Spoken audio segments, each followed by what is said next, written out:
Muy buenas tardes a todos y todas. Bienvenidos a Café al Derecho.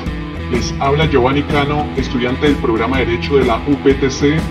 Este es un espacio dedicado para el análisis del derecho y los fenómenos más actuales de la discusión jurídica nacional e internacional en el marco de la materia de economía política en cabeza de la doctora Lina Arenas.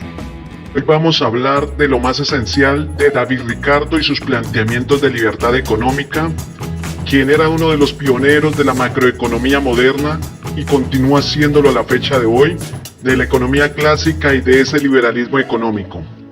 Para abordar su pensamiento económico, analizaremos parte de la vida de David Ricardo y sus orígenes. Este procedía de una familia judía, momento histórico en que desarrolló sus principales postulados económicos. Inglaterra se ubicaba en el centro comercial del mundo en el siglo XVIII. Desde la edad de 15 años operó en la Bolsa de Valores de Londres y a los 20 ya era un hombre rico, testigo desde una posición de privilegio y comodidad de la revolución industrial. Producto de esa muy favorable condición económica, David Ricardo logra retirarse de las inversiones en el año 1796 y es en su tiempo libre de retiro que lee por primera vez el libro de la riqueza de las naciones de Adam Smith, que serviría de base para sus planteamientos económicos posteriores. Es importante señalar que tuvo una vida política muy activa a fin de educar al Parlamento en materia de economía, como efectivamente lo logró cuando se hizo elegir por un distrito de bolsillo de Irlanda en 1819 y actuó en la Cámara de los Comunes hasta su muerte como un liberal independiente. Debido a la situación económica que llevaba a su país a inicios del siglo XIX, lo condujo a preocuparse por el aumento de la población que superaba la capacidad de producción de alimentos. Según sus planteamientos, esto desencadenaría el aumento del precio de la tierra por ser un bien escaso y conduciría evidentemente, en base a estos planteamientos, a que los terratenientes improductivos se hicieran inmensamente ricos, situación que lo preocupaba. Dentro de los principales argumentos que tenía para ese temor del enriquecimiento de los terratenientes en base a la tierra, se encontraba esa renta improductiva de la tierra, como un ingreso parasitario que no contribuía a la producción, pero que frenaba el crecimiento económico. Creía inevitable un proceso de elevación de las rentas de la tierra y que los salarios de los trabajadores se iría reduciendo a los márgenes de ganancia hasta provocar el fin del crecimiento capitalista al estado estacionario. Durante su vida legislativa se dedicó incansablemente a la abolición de todas las leyes de los granos británicos, mecanismo proteccionista que contribuía en ese momento a enriquecer a los terratenientes que hasta entonces tenían dominado el parlamento y la vida política de su país, en detrimento de los verdaderos creadores de la riqueza, que a su juicio eran los empresarios capitalistas. David Ricardo, por lo tanto, se convirtió en el principal portavoz cualificado de los intereses empresariales surgidos en el calor de esa revolución industrial. También hay escritos elementales que permiten interpretaciones de tipo socialista a juicio de muchos autores económicos, ya que afirmaba que el trabajo es la fuente de toda riqueza y el valor de cambio, de donde en gran parte Marx extrajo la conclusión de que los capitalistas explotaban a sus trabajadores porque detraen una parte del producto de su trabajo, que lo denominó Marx como la plusvalía, para apropiarse como beneficios en contravención de la clase trabajadora.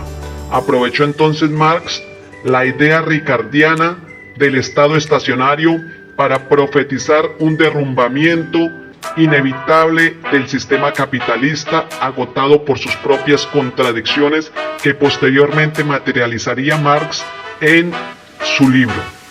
Al analizar en detalle el pensamiento económico de David Ricardo, encontramos que importantes pensadores de corte social, como el norteamericano Henry George, que planteaba la ilegitimidad de la tierra y de la renta que se producía de ella, que debía ser confiscada por el Estado mediante un impuesto.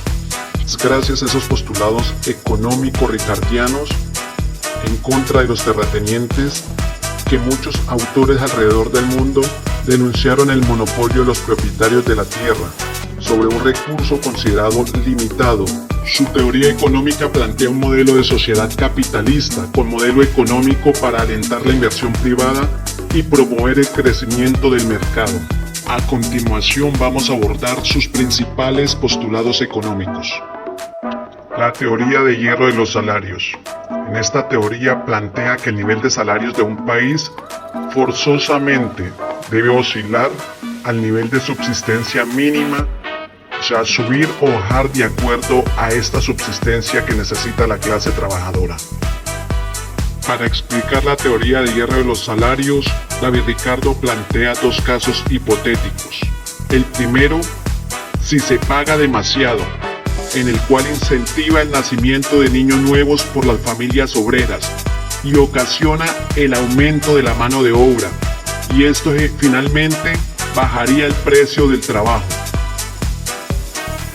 En contraposición a si se pagara demasiado, David Ricardo plantea el caso hipotético en el cual las empresas acuerden un pago por debajo de las necesidades básicas.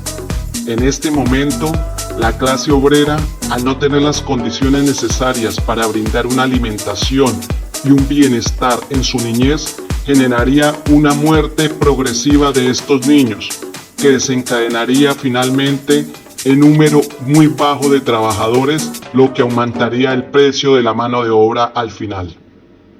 David Ricardo concluye con esta teoría que en el caso que la clase obrera, por medio de luchas y reivindicaciones o por medio de un gobierno, aumente los beneficios en favor de ellos, terminará disminuyendo de esta manera los beneficios de los dueños del capital. Condiciones adversas que terminarían por afectar gravemente la economía de libre mercado y competencia. En su principal obra denominada Principios de Economía, Política y Tributación del año 1817, David Ricardo argumentaba que el trabajo es la única fuente universal de valor en la economía. Según su teoría, el valor de un bien se basa en el tiempo de trabajo incorporado en su producción. Esto implica que cuanto más trabajo se requiere para producir un bien o servicio, mayor será su valor en el mercado. Para entender mejor esta idea, podemos considerar un ejemplo simple.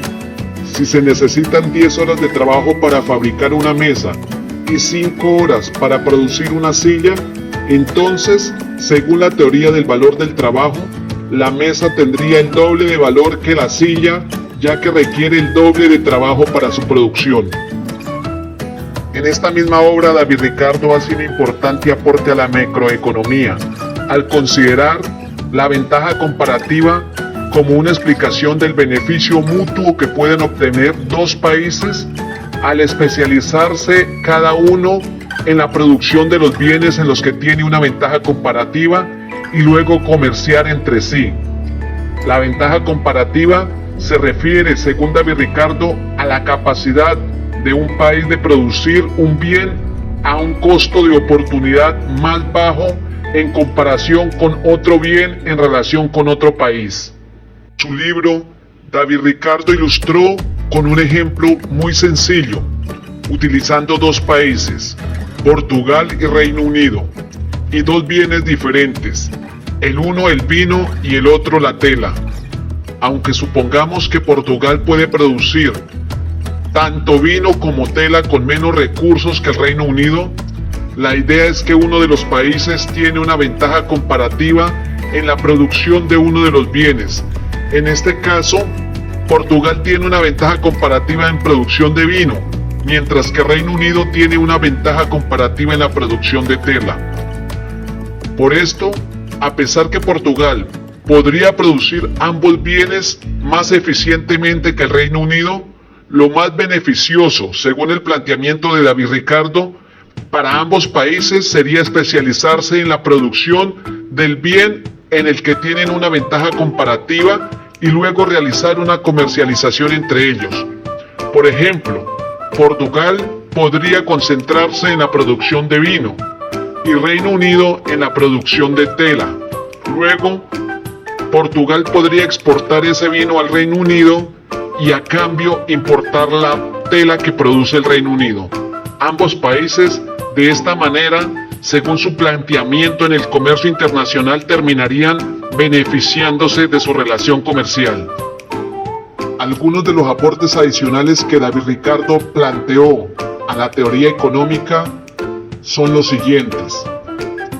Un capitalismo con un optimismo futuro de crecimiento indefinido, regido únicamente por las leyes de la oferta y la demanda.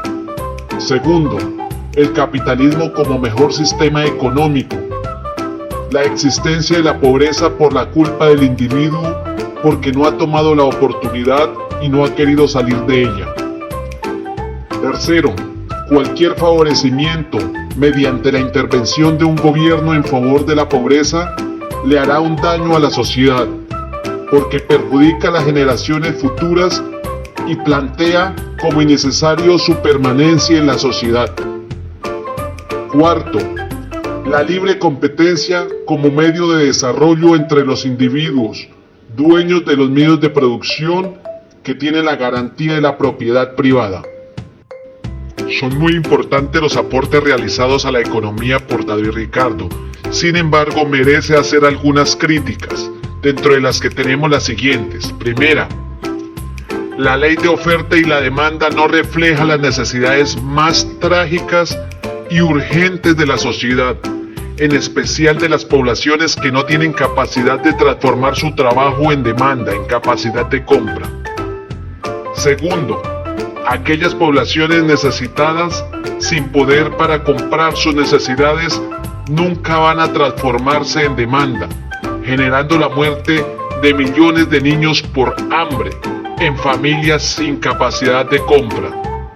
Tercero, la imposibilidad de utilizar los recursos que son finitos a otros fines diferentes a los de los intereses del individuo.